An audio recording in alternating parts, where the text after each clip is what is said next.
ce bruit qui m'envahit. Je te cherche, toi, mon Dieu. Je te prie et me confie. Je me tourne vers les cieux. C'est le froid qui t'a emmené. Tu voulais rentrer vite. Mais on est en quelque part venu ici parce que on n'est pas indifférent à Dieu. Hein? On n'est pas indifférent à Dieu. On n'est pas indifférent à son esprit. On est un peu comme Siméon et Anne, en quelque part prophètes pour les gens qui nous entourent. Pour les gens qui nous entourent. On est comme, j'aime beaucoup cette expression-là que j'avais entendue d'un prêtre, une colonne de feu de prière, d'écoute, d'accueil, de tendresse qui monte vers Dieu pour l'ensemble de la cité. Pour l'ensemble de la cité. Alors, on est comme un rempart. Et c'est heureux qu'on le soit, bien sûr. Aujourd'hui, ça me fait penser au baptême. Bien sûr,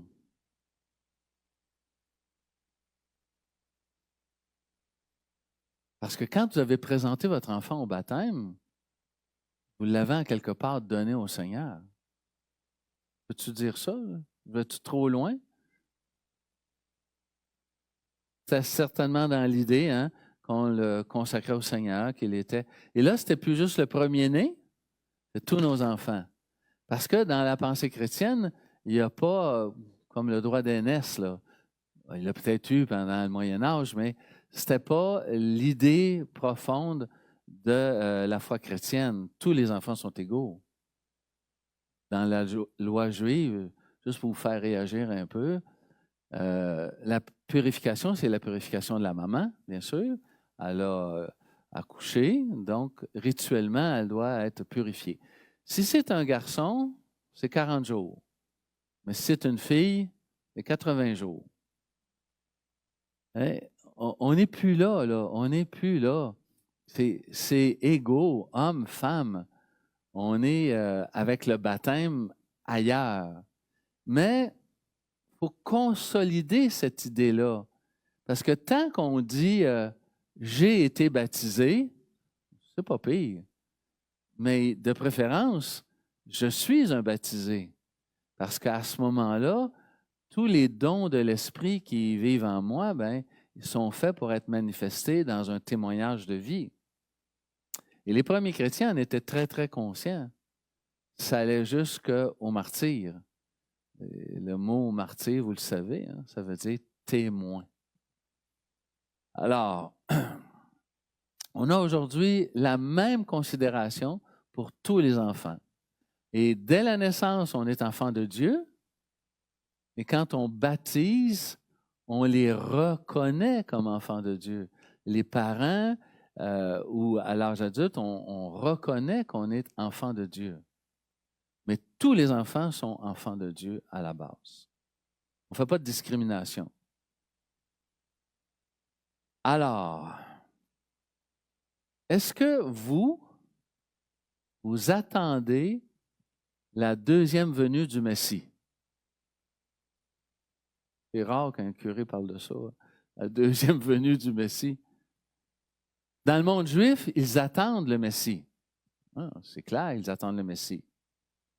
Mais dans le monde chrétien, notre espérance, c'est que le Seigneur revienne à la fin.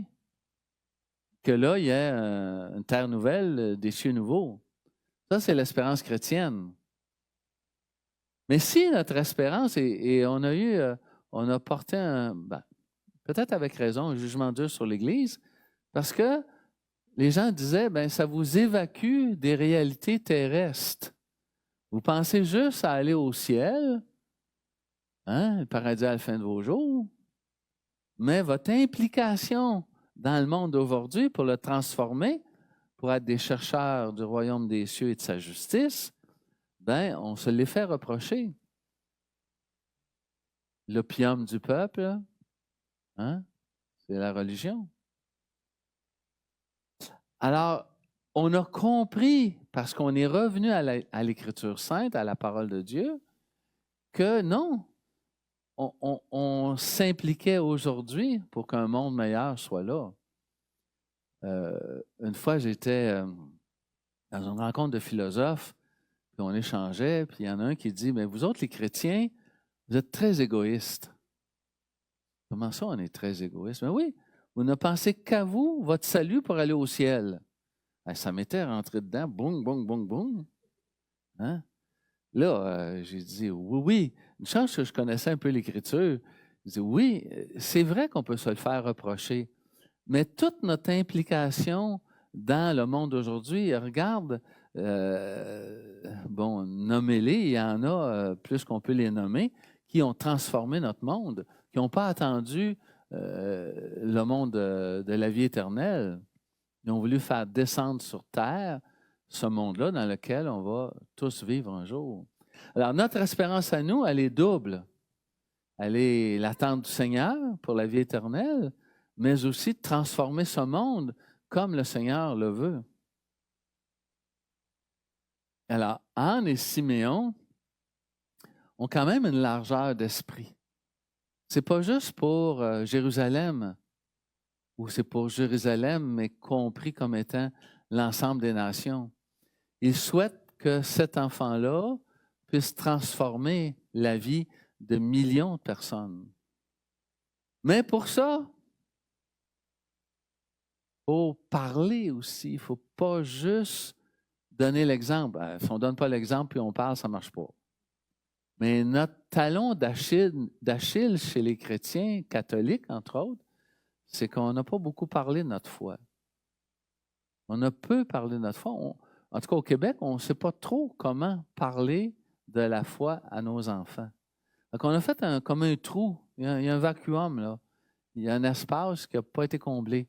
On pensait que par l'exemple, on a fait des enfants forts pour être honnête, on a fait des enfants forts pour la charité, mais on n'a pas fait d'enfants forts pour vivre la communauté, être présent à une communauté, célébrer ensemble au sein de la communauté, dire dans Notre Père, pas mon Père, pardonne-nous comme nous pardonnons.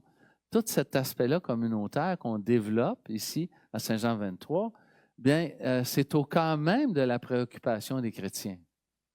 S'il n'y a pas de communauté à la base, vous comprenez que c'est tous des silos individuels. Tu sais, autrefois, on arrivait à la messe, il ne fallait pas parler à notre voisin. Ah, mon Dieu! Là, on s'assoyait dans notre banc, puis c'était comme nos congélateurs, là. Chacun avait son petit banc, puis on était bien correct. Mais aujourd'hui, c'est l'inverse qu'il nous faut faire. Tu pries dans ta chambre, dans le secret, puis quand tu viens à la communauté, tu as l'occasion de prier.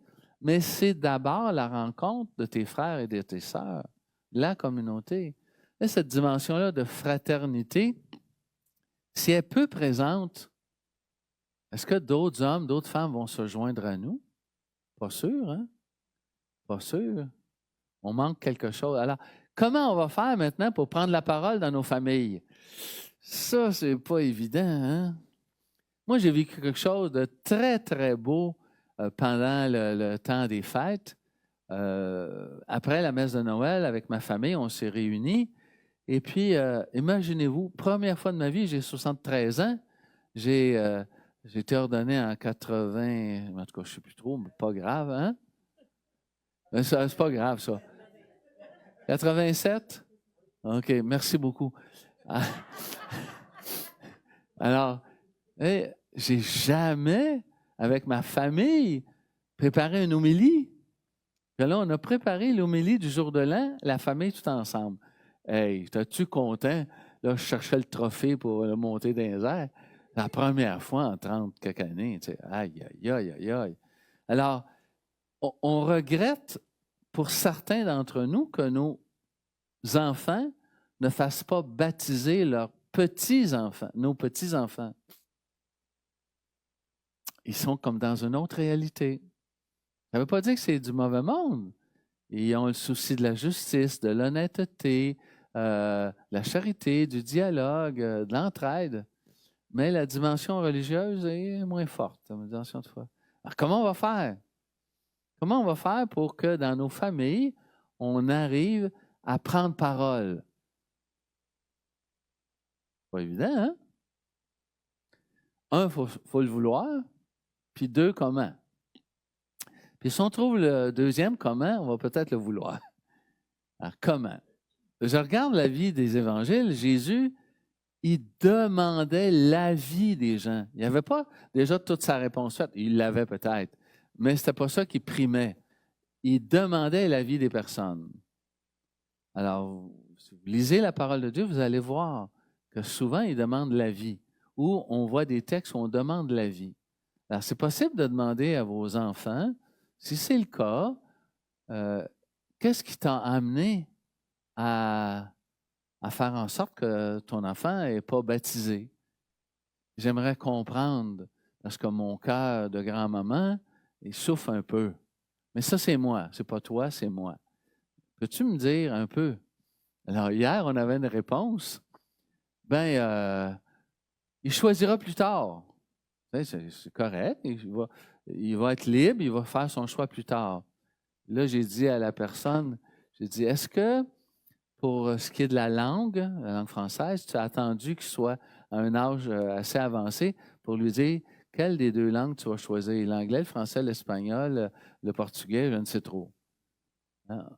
Pour la langue, on ne l'a pas demandé, mais pour ce qui est des convictions religieuses, bien là, on a une petite crainte.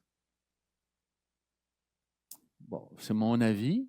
Mon avis, c'est que la personne soit éduquée avec les valeurs qui vous sont chères. Ils sont éduqués avec les valeurs qui sont chères sans les imposer, une nuance, hein? Sans les imposer, bien, vous avez déjà donné une formation. Et de cette formation-là, les gens pourront choisir en vieillissant qu'est-ce qu'eux veulent vraiment.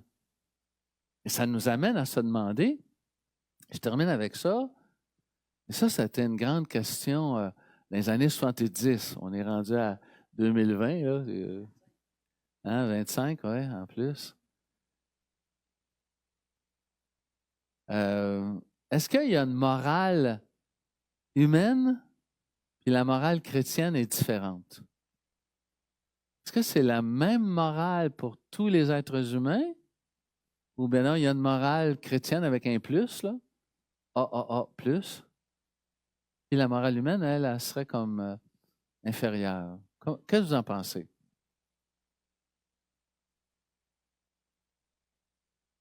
Pardon?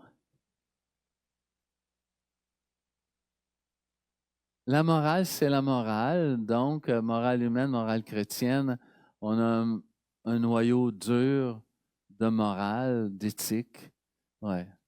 Dans le christianisme, moi je suis d'accord avec ça, dans le christianisme, on va être plus lucide parce que chacun d'entre vous, vous avez un code d'éthique. Vous vous êtes donné un code d'éthique professionnel, familial, communautaire. Vous vous en êtes donné un. Si vous n'en êtes pas conscient, je vous invite à en être conscient, puis à établir vos paramètres. Si vous n'en êtes pas conscient, là, c'est plutôt grave. Mais vous le pratiquez pareil. Vous avez un code d'éthique. Et le code d'éthique, chez les chrétiens, il va jusqu'au pardon des ennemis. Il va jusqu'à vivre avec cette idée que les béatitudes sont le chemin du bonheur. Alors, il y a des, comment je dirais ça, il y a des ancrages. Ah, c'est bon, Maurice, c'est bon ça. Il y a des bons ancrages. Il y a des ancrages, hein, qui nous font dire, regarde, c'est la bonne direction pour une bonne éthique. Nos frères et nos sœurs qui sont dans uniquement la morale ou l'éthique humaine vont reconnaître chez nous qu'il y a quelque chose d'assez grand comme morale humaine parce qu'on s'inspire de ce que le Seigneur nous a conseillé de vivre. Hein? Alors, quand Jésus est présenté au temple, ça faisait partie des lois 613 lois dans le monde juif. Hein, ça, c'était... on t'invite fortement à vivre ça. C'était pas un interdit, c'était au contraire. Mais nous, là, les interdits alimentaires, vestimentaires, religieux, il n'y en a pas à tonnes, hein? Il n'en va pas bien gros. Je peux inviter qui je veux chez moi. Mais si j'étais quelqu'un d'une autre religion, c'est pas évident que je peux inviter qui que ce soit chez moi. Parce qu'il faut que ça soit cachère, pour pas qu'on mange du porc, etc., etc. Mais nous, chez les chrétiens, c'est un incontournable d'être ouvert, d'être universel à tout homme et toute femme. Puis on n'a pas à prétendre qu'on est meilleur que d'autres. On a à prétendre qu'on veut être témoin. Et au baptême des petits-enfants, vous êtes témoin par, bien sûr, votre vie, mais aussi la parole. Si vous êtes hyper religieux puis vous écœurez le peuple, ça ne marche pas. C'est trop, on dépasse la limite. Mais si vous ne l'êtes pas du tout, ça ne marche pas. C'est ce qui nous a manqué au Québec, hein? C'est de prendre la parole. On nous a dit, parle pas de religion, parle pas de politique.